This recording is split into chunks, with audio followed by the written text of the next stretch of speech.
வணக்கமே Cuddalore TV நேருக்கு லக்ஷ்மிநாதன் அன்பு வணக்கங்கள். இப்போ நம்ம பார்க்க போகிறது வார ராசி பலன் 26ஆம் தேதியிலேருந்து 3ஆம் தேதி வரை எப்படி இருக்க போகுதுன்னு பார்க்க போகிறோம். எப்போதும் சொல்லதான் ராசிக்கு பார்ப்பது லக்னத்துக்கு பார்ப்பது ரொம்ப ரொம்ப சிறப்பு. அது ஒரு மகர லக்னம் விருச்சிக ராசின்னு வைங்களேன், அது விருச்சிக ராசிக்கான பலன்களை பார்ப்பதை விட மகர ராசிக்கான பலன்களை பார்ப்போம். ஸோ இந்த வாரத்திலிருந்து ஒரு 3 பார்ட்டாக பிரிச்சிருக்கோம்.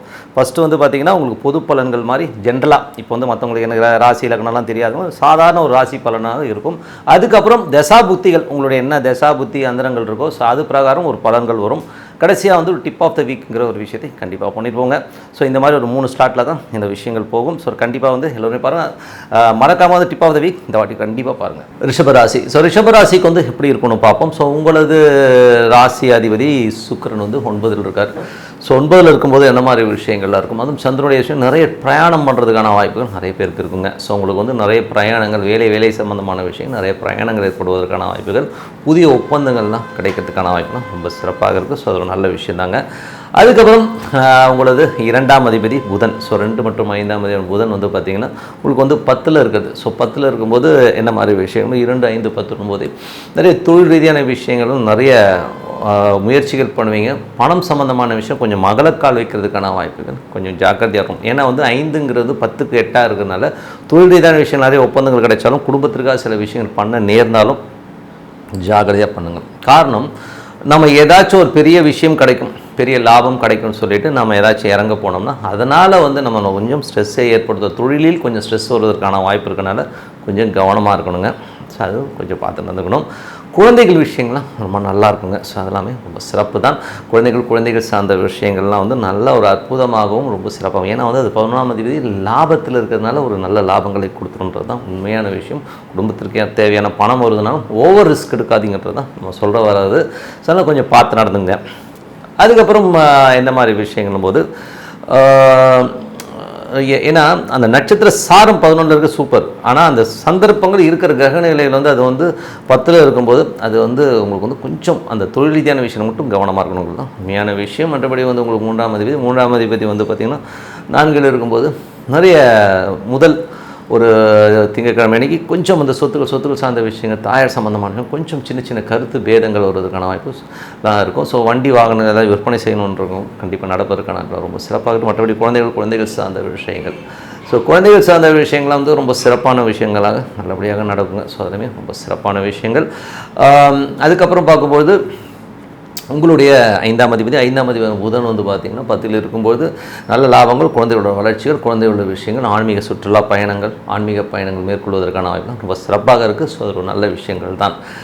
அதுக்கப்புறம் உங்களது 6ஆம் அதிபதியான சுக்கிரன். ஸோ 6ஆம் அதிபதியான சுக்கிரன் பார்த்திங்கன்னா உங்களுக்கு ஏற்கனவே சொன்ன மாதிரி நல்ல வேலை சம்பந்தமான விஷயம், நிறைய மாற்றங்கள், நல்ல ஒரு ஏற்றங்கள், நல்ல ஒரு சிறப்பான விஷயம், முயற்சிகள் வெற்றிகள் கிடைப்பதற்கான ரொம்ப சிறப்பாக இருக்குது.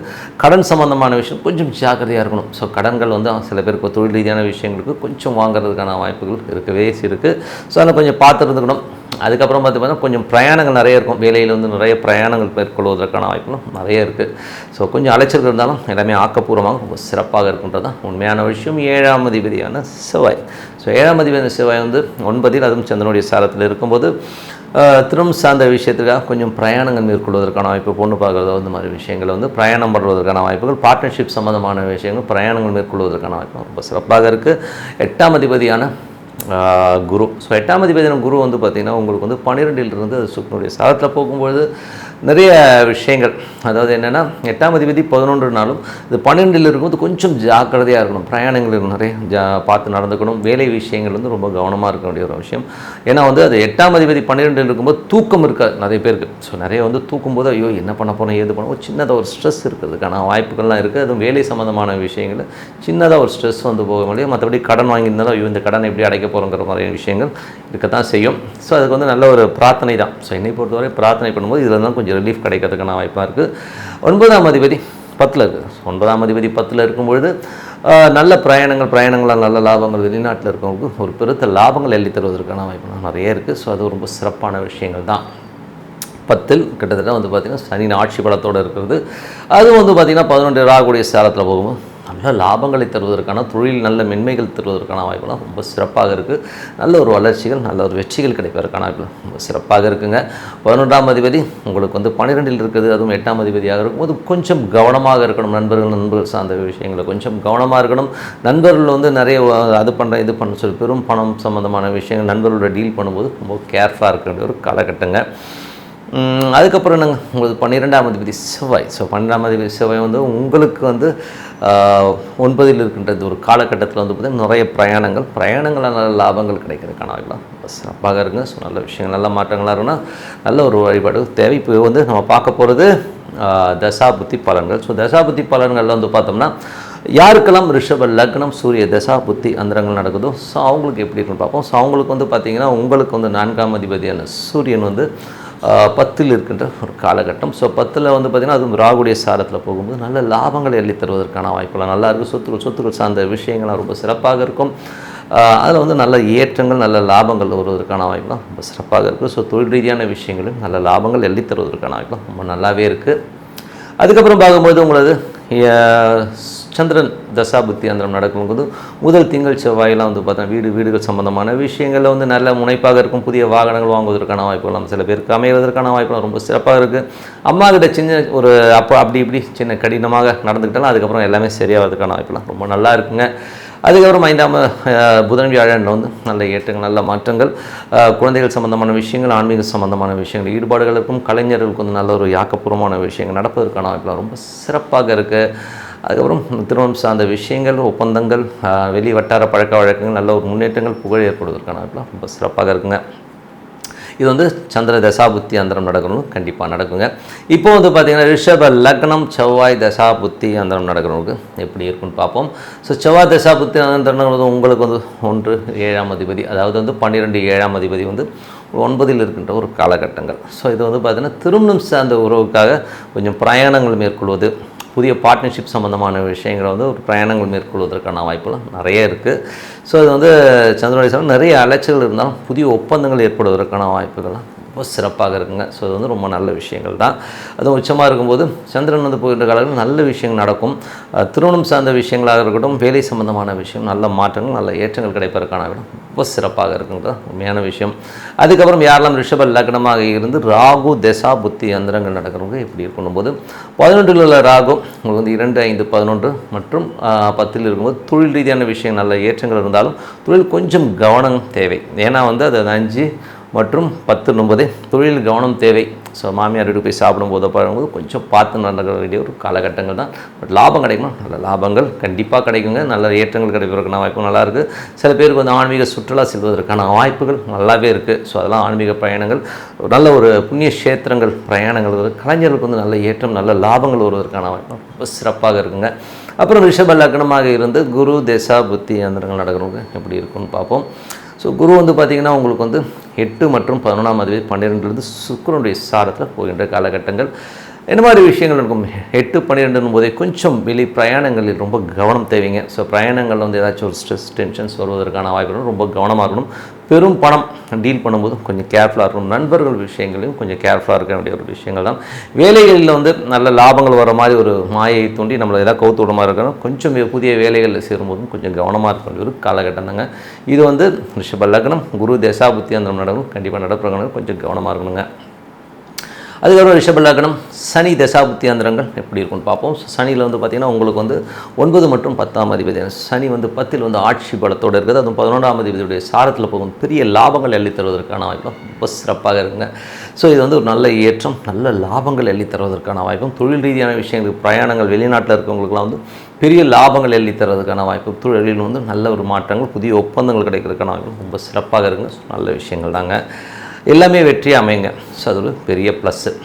அதுக்கப்புறம் பார்த்தீங்கன்னா உங்களுக்கு புதன் தசா ரிஷப லக்னம் புதன் தசாபுத்தி அந்தரம் நடக்கிறவங்களுக்கு வந்து எப்படி இருக்க மாட்டேங்குது 2 5 மற்றும் 9ஆம் அதிபதியுடைய விஷயங்கள். ஸோ 10ஆம் அதிபதி விஷயங்களும் போது என்ன 2 5 10 9 தொழில் ரீதியான விஷயங்கள் ரொம்ப கவனம். ஏன்னா 5 10 9 கொஞ்சம் தொழில் ரீதியான விஷயங்கள் ரொம்ப கவனமாக இருக்க வேண்டும். மற்றபடி குடும்பத்திற்கு தேவையான பணம் காசு எல்லாமே நிறைய வரதுக்கான வாய்ப்புகள்லாம் இருக்குது. ஸோ அதெல்லாம் ஒன்றும் பெரிய பிரச்சனை அகலக்கால் வைக்காமல் இருக்கணுங்கிறது தான் முக்கியமான விஷயம். ஸோ அது வந்து பார்த்து நடந்துக்குங்க. அப்புறம் ரிஷப லக்னமாகிறது கேது தசாபுத்தி அந்தரங்கள் நடக்கிறவங்க எப்படி இருக்கணும் போது உங்களுக்கு வந்து 5இல் வந்து கேது சித்திரை நட்சத்திரத்தில் கால வைக்கிற போது என்ன மாதிரி விஷயங்கள் அப்படின்போது 5 குழந்தைகளுடைய விஷயங்கள் வந்து கொஞ்சம் வந்து கவனம் தேவை. குழந்தைங்க கொஞ்சம் ஏடாவடமாக பேசுகிறது இந்த மாதிரி விஷயங்கள் இருக்கும். குதூகலங்கள் உல்லாசம் சம்பந்தமான விஷயங்கள் வந்து குழந்தைகள் ஈடுபடுவதற்கான ரொம்ப கவனமாக இருக்கணும் ஒரு காலகட்டங்க. ஏன்னா வந்து 5 வந்து அந்த நட்சத்திரநாதன் போகின்ற அது உச்சமாக போகின்ற காலகட்டத்தில் கொஞ்சம் வந்து ஜாலியாக இருக்கணும்னு தோணுமே ஒழிய மற்றபடி வந்து இந்த பொறுப்புணர்ச்சி கம்மியாக இருக்கே அப்படிங்கிற ஒரு ஃபீலிங் கண்டிப்பாக ஏற்படும்.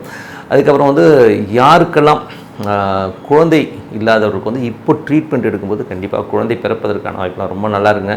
ஸோ ரிஷப லக்னம் கேது தசாபுத்தி அந்தரம் நடக்கிறவங்களுக்கு வந்து குழந்தை பிறப்பதற்கான வாய்ப்பு, குழந்தைக்கு ட்ரீட்மெண்ட் வந்து கிளியர் ஆகிறதுக்கான வாய்ப்புலாம் ரொம்ப சிறப்பாக இருக்குங்க. அதுக்கப்புறம் ரிஷப லக்னம் சுக்கிர தசாபுத்தி அந்தரங்கள் எப்படி இருக்கும்? சுக்கிரன் வந்து பார்த்திங்கன்னா உங்களுக்கு வந்து 1, 6 மற்றும் அது வந்து இருக்கிற இடம் பார்த்திங்கன்னா உங்களுக்கு வந்து 9 இருக்கும்போது வேலையில் நல்ல மாற்றங்கள், நிறைய பிரயாணங்கள், வெளிநாட்டில் இருக்கவங்களுக்கு வந்து ஒரு பெரிய ஒப்பந்தங்கள் மூலயமா பெரும் பணம் வருவதற்கான வாய்ப்பு ரொம்ப சிறப்பாக இருக்குங்க. ஸோ அதெல்லாமே ரொம்ப நல்லாவே இருக்குது. ஸோ நல்ல விஷயங்கள் நல்ல மாற்றங்கள் ஏற்படுவதற்கான ரொம்ப சிறப்பாக இருக்குது. ஸோ வெற்றி அடையணும்னா நல்ல ஒரு பிரார்த்தனை அவசியம். ஸோ மனதார இறைவனை பிரார்த்தனை பண்ணும்போது கண்டிப்பாக அடுத்த லெவல் போகிறதுக்கான ரொம்ப சிறப்பாக இருக்குது. Tip of the week. So tip of the வீக்கில் வந்து இப்போ நம்ம பேச போகிற விஷயம் என்னென்னா, எல்லாருமே கேட்குறது ஒன்றுங்க. ஸோ நம்ம ஒரு சில பிரார்த்தனைகளை ஜாதகங்களை பார்த்து சொல்கிறோம். ஸோ அந்த மாதிரி பிரார்த்தனை பண்ணுறவங்க எல்லாருக்குமே நல்லது நடந்துருமா அப்படிங்கிறது வந்து கேள்வி. அது வந்து ஒரு நண்பர் என்கிட்ட கேட்டார். அதே நான் டிப் ஆஃப் த வீக்கில் நம்ம பிரார்த்தனைக்கு வந்து இறைவன் ஏன் செவி சாய்ப்பது இல்லை, ஏன் வந்து நமக்கு சில ஜோதிடர் சொல்கிற விஷயங்கள் நடக்கிறது இல்லைங்கிற ஒரு விஷயந்தான். ஸோ இது வந்து என்னென்னா, இப்போது நான் வந்து ஜோதிடம் பார்க்கும்பொழுது சில பேருக்கு வந்து ஒரு பிரார்த்தனை வந்து சொல்லுவேங்க. ஸோ இந்த பிரார்த்தனை பண்ணுங்கள், இதை ஜபம் பண்ணுங்கள், இந்த மாதிரி ஒரு கோயில்களுக்கு போயிட்டு வாங்கன்றதை நம்ம சொல்கிறோம். சொல்லும்போது அவங்க எடுத்துக்கிறவங்க எப்படி எடுத்துக்கிறாங்கன்றது தான் விஷயம். ஸோ என்னை பொறுத்தவரை வந்து பார்த்திங்கன்னா அது கரெக்டாக பண்ணிட்டு வந்தால் கண்டிப்பாக ஒர்க் ஆகும். ஆனால் இவங்க என்ன நினச்சிப்பாங்கன்னா, போகும்போதே ஒரு லாபம் கருதி இறைவனை மேலே பக்திலாம் இருக்காது. அங்கே போனால் அது கிடைக்குன்னு இவர் சொன்னார், ஏதோ நான் போனேன் அப்படின்னு போனால் கண்டிப்பாக இருக்காது.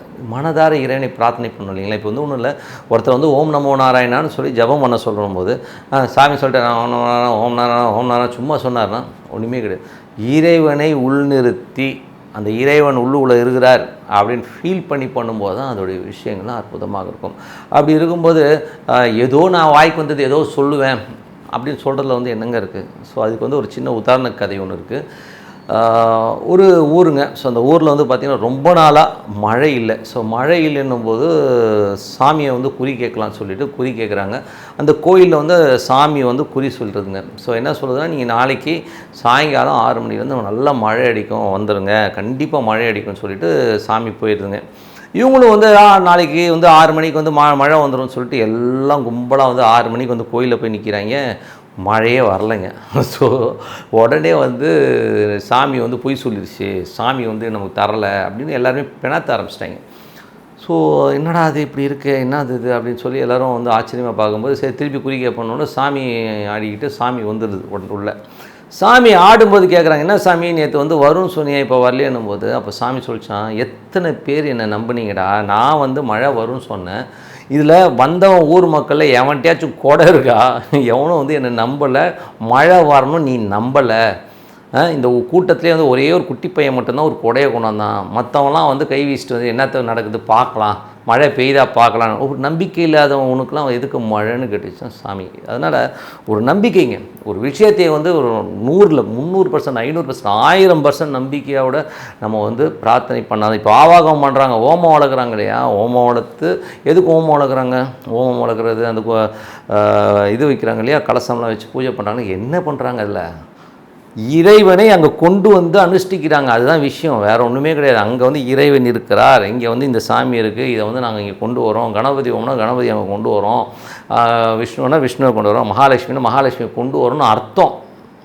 பட் அது நம்பிக்கை இல்லாமல் ஏனோ தானே பண்ணால் எப்படி மகாலட்சுமி வரும், எப்படி சாமி வரும்? அதனால் ஒரு பிரார்த்தனையாக இருக்கட்டும், ஒரு ஜோதிடர் ஒரு விஷயத்தை சொல்லும் போதும் அதை மனசுக்குள்ளே எடுத்துக்கிட்டு அந்த இதில் வந்து 100%, 500% நம்பிக்கையோட பிரார்த்தனை பண்ணால் கண்டிப்பாக அந்த பிரார்த்தனை வலுப்பெறும்.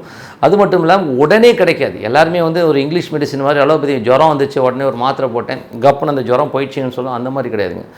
பிரார்த்தனைங்கிறது மனதார பண்ண இறைவனுக்கும் உங்களுக்கும் ஒரு நெருக்கம் ஏற்பட எல்லா மேஜிக்கும் நடக்க ஆரம்பிக்கும். அதுதான் உண்மையான விஷயம். ஸோ கண்டிப்பாக ஒரு பிரார்த்தனை மனதார பண்ணுங்கள், சிறப்பான வாழ்க்கை கண்டிப்பாக இருக்கும். கடவுள் அருள் டிவியை பார்த்தமைக்க நன்றிகள். மேலும் இது போன்ற தகவல்களை தெரிந்து கொள்ள கடவுள் அருள் டிவியை சப்ஸ்கிரைப் செய்யுங்கள். மறக்காமல் பெல் ஐக்கானை கிளிக் செய்யுங்கள்.